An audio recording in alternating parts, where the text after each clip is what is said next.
Ah, hello there. Hey there. Hope everybody had a good holiday break and all that. I spent too much time eating way too much food and not enough time playing Minecraft. But right now I'm full of carbs, got my tea, and I'm ready to go. Now I did spend a lot of time in that gold farm because, well, I'm very happy with what I did there, and I can show that off a little bit later on. But I did spend quite a bit of time over the break trying to figure out what I'm going to do with this whole agricultural gate, because right now I'm looking at third time's the charm.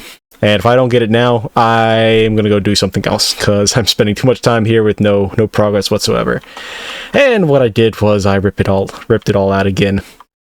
Yeah, last time for right now. If this doesn't work out, I'll go do something else. But the build that I have for right now is actually going to be involving these guys, the deep slate bricks, because I went into a creative world and tried to make a build myself, and I found something that I kind of like. But if we go and turn on our bounding boxes here, because if you remember, our starter base is way back there, and these two chunks are the centers of it. And for this build right here, I was thinking maybe we go 8 across from each chunk, so it's going to be a total of the 2 chunks, right? That'll be the gateway, but then the centerpiece. So we already have 2 here, so that means we need to go another 6. And then this will be on the 8th block, right? 1, 2, 3, 4, 5, 6, 7, 8.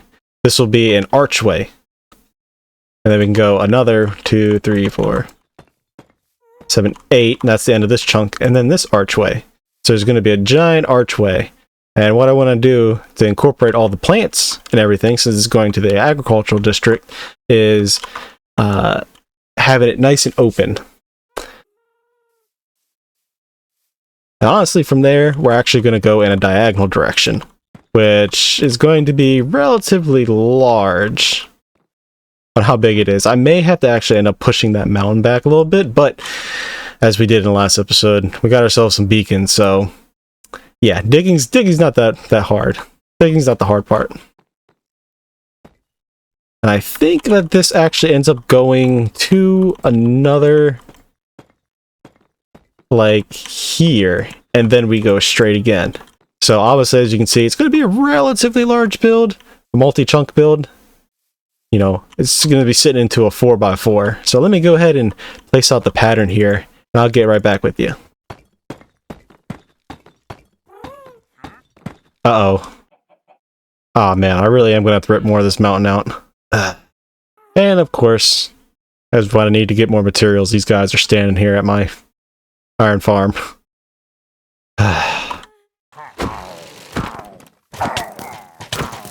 Place a banner with the rest of them. You think they would stay away if they saw a bunch of banners from their fallen guys. Or maybe it's a calling card. I don't know.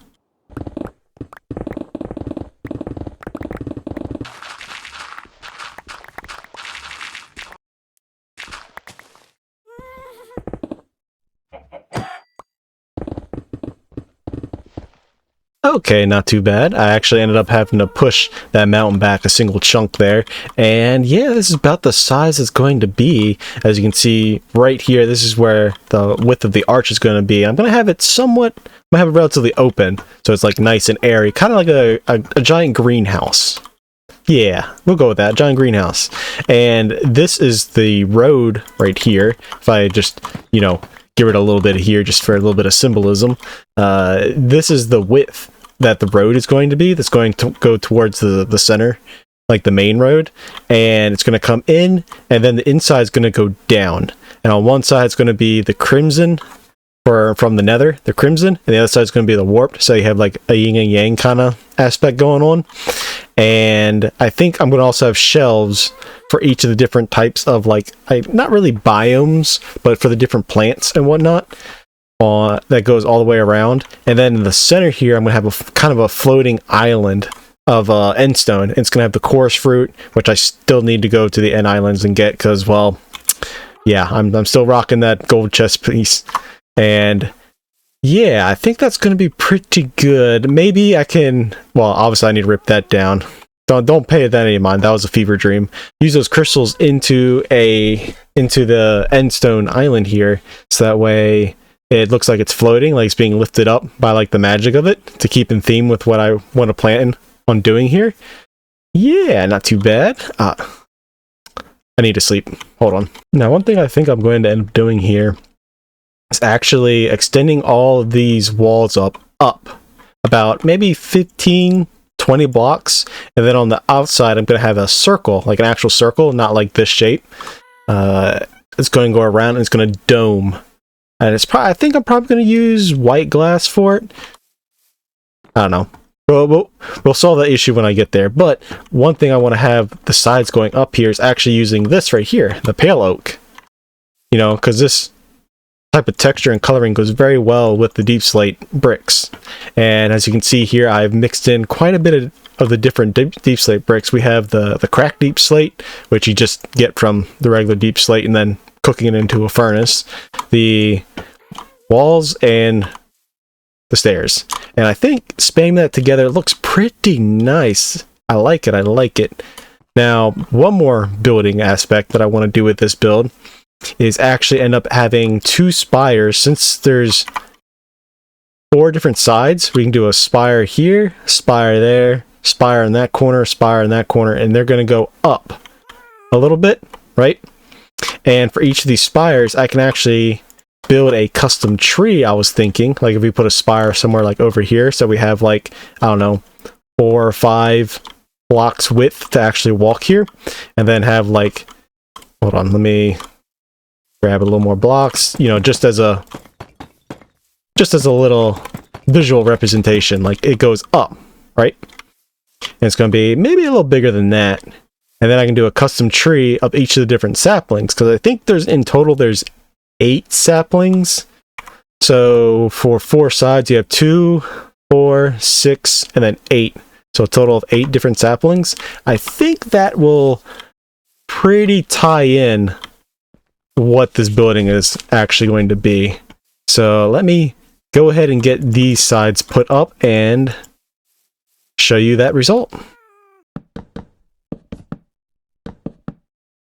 I made a small mistake. If you look over there, those pale oaks, they're on the inside. Those are the inside. These ones, they're on the outside. Oh, I have to rip it all out. Let me go get my axe. One thing that I found that helps with building this 3-high pattern that I have here is once I put in all of the regular deep slate bricks, I then come back with my pick and then just kind of rip out some random ones, be like, that one. And then once I get all of those picked up and I come back and finish it, or not finish, but add in over top of those bricks that I took out, the cracked bricks, so we get its texturing into here. Then I come in with the walls and just, you know, kind of spam them in randomly as well, and then finish off with the stairs. And then come in here, do some different angling.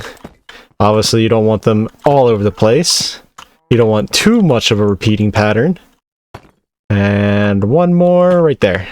There we go. That's that side's done, along with that side over there. I just have one more to do. Okay, here, get in my way. Shoo. Get. Alright, it's coming along here slowly. I'm liking it. However, these walls, I think they might need to go up a little higher. Yeah, that's what I'm thinking. Just a little bit higher here. Not too much, maybe another 5 blocks or so. And then from there, I need to do the circle on the outside. I don't think I have any mods installed that can help me with doing the circles. I gotta do it the old-fashioned way, unfortunately. Ugh. And then on top of that, I gotta do some sort of glass dome. Oh, another group came by and tried to serve me. You think they'd ever learn, but no. And done. Wow, this took me a whole lot longer than I thought I wanted to spend on this. Oh man, and it's raining and at night. Not the best that I want, but I have the cylinder out here. I don't know if I want to make it out of this material. but it's there as a placeholder. But that's about the idea of how wide it's going to be. I've got a couple things I need to clean up, like this dirt, the stone, that thing right there, and that thing. Just so I can get those eyesores out of here. But this is where the real fun begins. Figuring out where I want to put these pillars. You know, I'm actually having a little bit of trouble figuring out where these spires are going to go. They're going to go up and then have the trees go around them. That might be something I have to do off camera, like later. Try to figure out some other time. But one thing I did figure out that I like is I want to also incorporate the blackstone into my build, which is like the whole point in, you know, making that gold farm. And I think at the top of the spires, after I do some sort of, you know, detailing, do some sort of transition from, you know, the regular deep slate brick, into the blackstone. Yeah, words. But unfortunately, the part on the backside, I'm trying to figure out if I want to use quartz. Do I use strip logs? Do I use regular old, you know, plain quartz to go all the way through? Or do I do some sort of patterning? I don't know. That might be a decision for future me.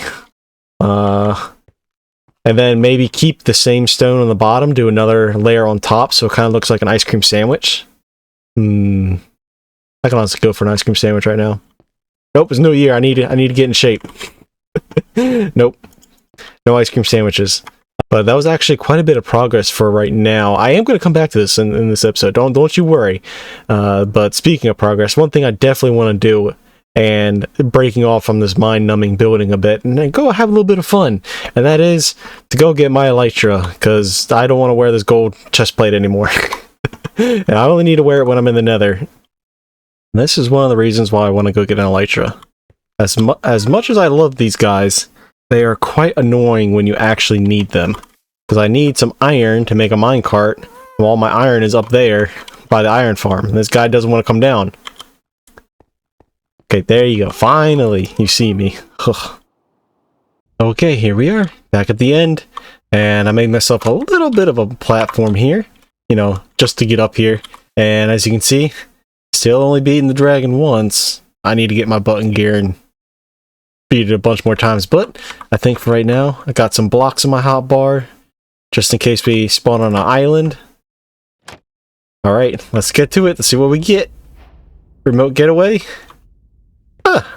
Not too bad. Alright.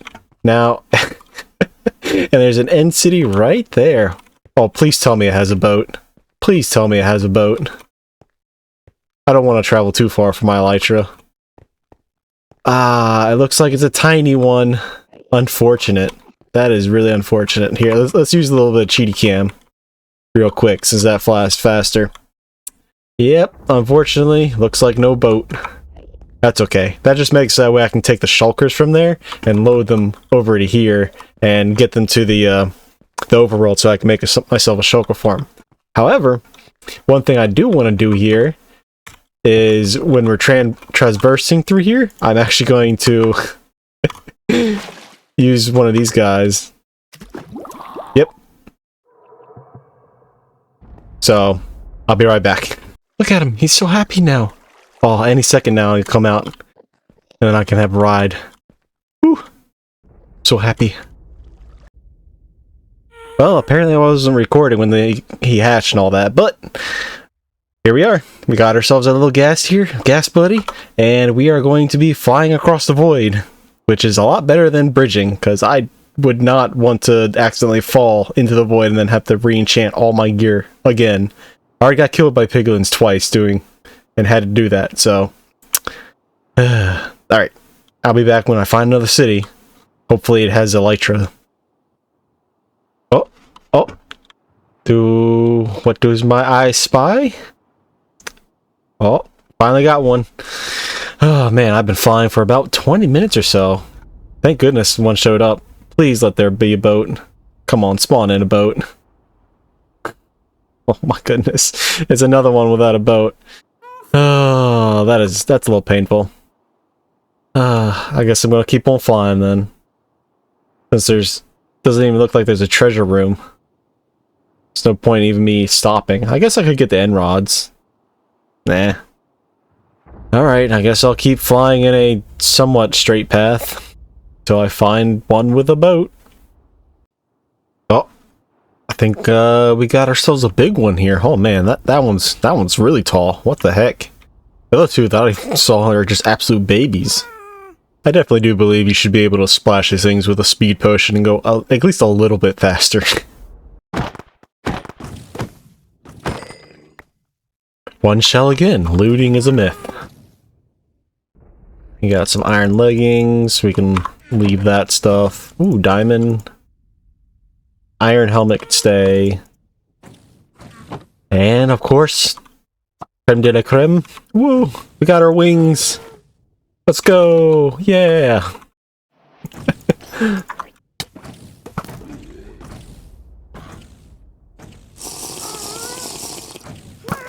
No! I accidentally shot him.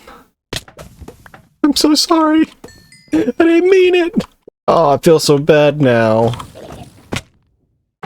Have an aerial battle. Get out here. Get down before we get hit. Ah! Crap.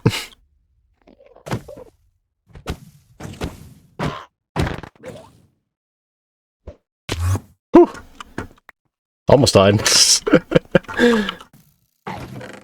Ooh, diamonds. Oh, sweet. And a trim? Let's go. Iron, gold. Okay, well, that was a little unexpected. I didn't think I would accidentally kill my own gas, but we got ourselves 16. That can give us 8 shulker boxes. That's good enough for right now. I can actually, if I get into the right camera view, get myself a chest here. We can actually use our elytra to get back. And I did have the wherewithal to actually make some Flight 2 duration rockets, and if things get worse to worse, we can make some shulker boxes, put everything into an ender chest, and then just, you know, die into the void. Okay, I forgot which way is home, but I'm pretty sure it was the opposite direction of the boat, so I'm thinking it's that way. Alright, well, yeah. Oh, my first time ever using elytra. Okay, gotta get a running start, and whee! Hey, that's not too bad. I like that. Alright, well, time to go home. Flying back here, I found another... Oh my goodness, and a double. Okay, I guess we're just gonna go in real quick and just snag the wings. I'll come back for the rest of the gear. Excuse me. No, get out of here. I just want this. Thank you. What's inside here? Diamond, iron, diamond, diamond booties. Okay. Now I can leave. Get some backup wings, just in case if someone breaks before I actually end up getting home. Excuse me, sir. You're taking that. Give me that. Take those diamond booties, emeralds, diamond helm. And away I go. Alright, I think I spot our little platform here. I came a little bit off kilter, about, you know, 200 blocks that way, but managed to get all the way back here, and with 2 extra elytra, so not too bad.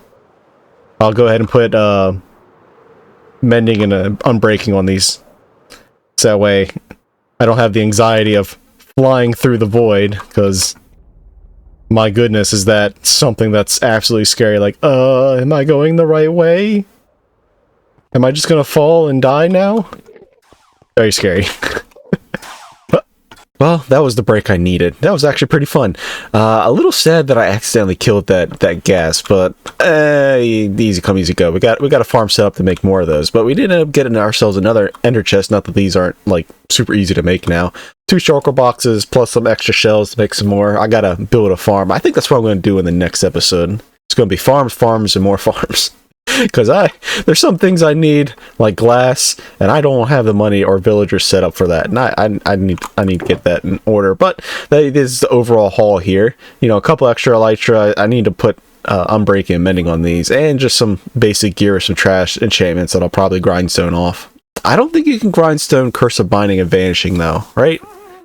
Yeah, I don't think you can do that.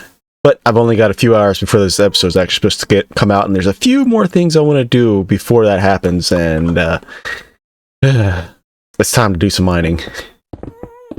Okay, so I've done a little bit of mining here. I still need to go quite a bit deeper, but as I was talking about earlier, with the roads going in different cardinal directions, and since this is going to be going towards the agricultural road, I have a little example here of what I was thinking. You know, this looks like something that would be going towards a farm or something like that. Yeah, not too bad. Got ourselves some path blocks, some birch planks, some stairs to give it a little bit of texturing. So that way you get some like vertical depth, and birch stripped logs, which I think actually looks pretty good. And of course we also have the coarse dirt. I wanted to use regular dirt. Unfortunately, if I use regular dirt and we go further along, there's grass next to it, the grass will grow onto the regular dirt, and it doesn't look good. So this coarse dirt makes it that way grass doesn't grow. And one of the things I learned with these stairs here is that if I have a stair just randomly in a spot where there's like dirt or a path block or something, you get that edge texturing right there, which I don't particularly like. I don't think it looks good. I don't know if I'm right on that, but that's just a personal decision. And one of the things I learned is like it's best to do it when you're going against such as like a solid texture of the strip birch log or a similar texture of the stair with the planks. But you can't really have it going towards the log itself, because then you get this pinkish kind of coloring poking out. It just doesn't look too good. But yeah, right now it's a little bit of a placeholder, but I did go ahead and put it in. I think it looks alright. It needs a little tweaking. I think there's too much of the coarse dirt in here and not enough of the path block. But I think that's pretty good. It's a little flat, yes, I know, but this is just a placeholder. So that way I will eventually, if I run down here real quick, ow, my ankles, when we put in the bridge, because this is going to be going down and then going to have the opposite of, you know, the crimson and then warped to represent the nether. Then you have the end, cities upside. I don't know where I'm going to put all the water for like coral plants. I might do that in the glass dome in the ceiling. But one of the things I'm going to do with this bridge is actually going to make it sloop down a little bit. Just a couple of blocks to make it look like, you know, it is suspending a little bit. Or I could do some sort of detailing on the side to actually make it look kind of more like, I guess, the London Bridge, where it's more flat. Oh man, I feel like I've definitely gotten a lot more done than what I am seeing here. That ring right there, that took me a long time doing it the old-fashioned way. I find on a website that does circles and then, you know, flat, figuring out where each piece goes. I might figure out a mod or something, because that takes forever, even though I do want to try to keep this as vanilla as possible. And, you know, figured out some other stuff like with the cosmetic ring that I'm going to put above said ring right there, and then the dome and whatnot. We got the walls in place, we got the dirt pillar, we got our wings, which I'm not wearing right now because I had to go to the nether real quick. But I definitely feel like next episode's theme is definitely going to be farms, and more farms, because I do need some materials like the glass that's supposed to go above here. And, well, I need a lot of that. And to get that, I think the best way to do that is probably going to go with villagers. So I need to build myself a prison, I mean, villager trading hall. One of the themes of the Crossroads, I don't want to spoil too much. Alright, we're here at the gold farm that I, you know, spoke about in the early beginning of the video here, and we're probably gonna end it here. I'll explain a little bit about the design that I came up with, because, you know, if you remember before, I had a hopper design on the bottom here, and it just could not handle the flux of items at all. And then I tried, you know, hopper minecarts pull items faster than regular item hoppers, and that couldn't handle it at all, because, well, you know, I definitely wanted to use looting. I wanted to be the one doing the smacking, not just sit here and AFK, because, well, you know, what's the point of having looting in the game if you're never going to use it, right? Unless you want something more specific. Anyway, you know, if I go into the free cam here and actually show the design that I decided to use, is actually a form of shifting floor. You have a solid block over there. You have a soul sand block, a half slab, an iron trapdoor, and an iron bars. The iron bar actually has just enough space so the items can you know, fall through. If we see it shift once more, boom, items fall through. I've never seen XP fall through this. So XP's pretty secure if you want to use it for yourself. Let me get back into here. The only problem is I have to be just within the right range to collect the XP and not collect any of the items. And even then, you still sometimes get items. The way to solve that is if you have a bunch of like one item, you can just, you know, fill your inventory up. It's just one of the aspects that you have for, you know, using a looting farm. But the good thing about the shifting floor design is that it does not matter how many items goes into it. As long as you have enough item filter set up, it can work with it. So you don't have to worry about hoppers or mine carts or anything like that, any other form of system. Which, you know, I tried finding something, because I don't really like following tutorials. I like trying to figure it out myself. I did not see. There's a big bunch. I have not seen anybody use this specific design. I know there's shifting floors out there for like witch farms, which then moves the witches around. But as far as items go, I don't think I've seen this. If you are the original creator of this, or you know the original creator, then yeah, definitely let me know, because I have not seen it. Maybe I didn't look hard enough, but for the most part, if we look inside here, I didn't run this too long. We already got about 3 stacks of gold blocks. That's not too bad. I need to come into here and just throw the gold nuggets into there. That goes into a crafter right here, which I threw it into the wrong slot. Is this it? No. Hold on, I think I messed something up. No, it was this crafter. Okay. Oops, my bad. The gold nuggets go into this hopper. The ingots go into here. So if I throw the ingots into there, you can see they go into a crafter. You have another crafter here, which does some signal mumbo jumbo. Basically, you have all the slots blocked out. The comparator is like, hey, we need 9 slots filled up. Goes into that comparator, which then that comparator goes into this block right here, which then once that signal comes into this redstone and then goes to that repeater right there, which then powers that block, which then tells the crafter, hey, you can go ahead and craft. And then that crafter goes into this item hopper, which that's where all the gold ingots are coming into, and then it comes into here, and then it crafts a gold block, which then eventually comes into here. Same crafting setup there, set here for the gold blocks of gold. And yeah, that's pretty much my setup for dealing with the amount of influx of items. I'm relatively proud of it. I don't know if somebody else came up with this design for using a shifting floor to deal with these items, but I'm definitely proud with my idea of putting 2 to 2 together. You know, oh, some people use witch farms to push witches around. Maybe I can do that with items. The only thing I did notice is that if I go back inside here, is that this trap door, it has to be a iron trap door. I don't know why, but when I built it in a creative world, trying to figure out a design for this, I used a regular trap door, a wooden one, and the piglins would just fall through. Because I was trying to shift the floor so that the items fall through the floor. And then I was like, hey, you know what? Let's try, push it to one side, then use an iron bar, try to figure out something. I tried using end rods and other stuff that just didn't really work. I feel like the iron bar just works the best. But yeah, I'm happy with it. But if I come over to here to this bartering situation here, you can definitely see these are all the different items. I fix that real quick. I think I've ran it twice, 2-3 times. And, it works. You got your more rare items here, like the obsidian, crying obsidian, your quartz. I already pulled a little bit out. But yeah, these are all the different items that at the end here that I don't care about, that once these are filled up, I have basically a lifetime supply. Spectral arrows, I don't feel like I need a special sorting system for that, because, well, they don't work with infinity. Soul speed 3, I already have that on my boots. And yeah, everything else isn't something you particularly need. Obviously, you have all the fire resist potions, but again, once this is filled up, I feel like this is enough fire resist potions for it to last me the rest of my lifetime. And obviously, ender pearls, I have an enderman farm, don't need that. Iron boots with soul speed, don't need that either. But if I come up here with my little design here. Again, I'm not trying to follow any tutorials, so if somebody else has made this, then, well, I don't know what to say. I try to do everything myself. The only tutorial I followed was actually how to do this etho hopper clock, because I forgot how to do it.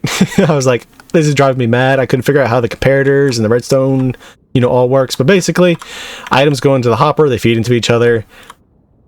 Redstone block locks the hopper, so that way the items can't flow. I hit this switch, which then unpowers this block, which unpowers that, which causes, you know, that to work again. Once the items, you know, flow through, this comparator turns on and tells this redstone, hey, you need to turn off. This comparator looks at that redstone and says, oh, that's off, so it blinks. And then this one sees that one blinks, so that way it blinks, which then sends power through this hopper, you know, just a quick flash into the dropper, which then drops some gold. And each of these cells has, I think, 4? Yeah, definitely 4 piglins inside, so there's a total of 16 piglins altogether. And if I hit that switch to put the observer there, so that way that ticks very fast, you have 4 droppers on each side, and then they all spit into each other. And if I get into here, they go into this cobweb, which then goes down into the item sorting system here. That's basically what I was doing over, you know, the holidays, which was organizing this farm and figuring out what I need to do. And I spent way too much time just sitting here, just smacking piglins and just looking, watching my items get sorted. Yeah, get burned. I do need to put in a system so that way I can smelt the gold swords, like some form of lava dripstone, so I have infinite fuel source, and then smelt the gold swords, because I feel like I'm missing about, maybe not a third, but maybe about a fourth or even fifth of my production in gold nuggets in gold swords. Like, you get a lot of gold swords from killing pigmen. But yeah, that's about the kind of farm designs I like coming up with. Something that, you know, is relatively unique, people don't really see too often, or, you know, something a little more manual, because I wanted to use the looting. And I think I came up with it. I sound like Porky Pig here. You know, Looney Tunes. What I was trying to say here is that you end up with a problem, and then you find a solution for it. I think I came up with a pretty nice. If it's not something new or unique, or, you know, oh, this guy has done it, then, well, I don't really know what to say. Well, hopefully nobody else has done this kind of design, because, like I said, I don't really like following tutorials unless it's something that I absolutely cannot figure out. Like with the etho hopper clock, I could not figure out how to actually remember how to do that. I'd done it once before, couldn't remember it now, so I had to look up a quick tutorial for that. But overall, yeah, just knowing the basic concepts of how game mechanics work, like with the piglins and the eggs, where they get tracked by the eggs and they fall down, and that the vines here break their fall damage, and then I smack them, they get angry, they fall in. You smack them every like 2 seconds, the new batch falls in, they get angry because the batch in there gets hit, and just a cycle that repeats. It's basically an infinite cycle. But I think from there, you can definitely tell I try to do things my way. But I hope you enjoyed this video. I definitely have more to come. I'm going to focus on my time management so I can get more things done, and also make a little better videos themselves. I definitely feel like I'm getting slightly better here with the whole Minecrafting and YouTubing and all that other jank. But if you're interested on how my builds are going to come out and all my different farms, because the next episode's theme is definitely going to be farms, then definitely stick around, because there's a lot to do, and I'm going to be around for a while to do that. So, I'll see you in the next one. Bye-bye.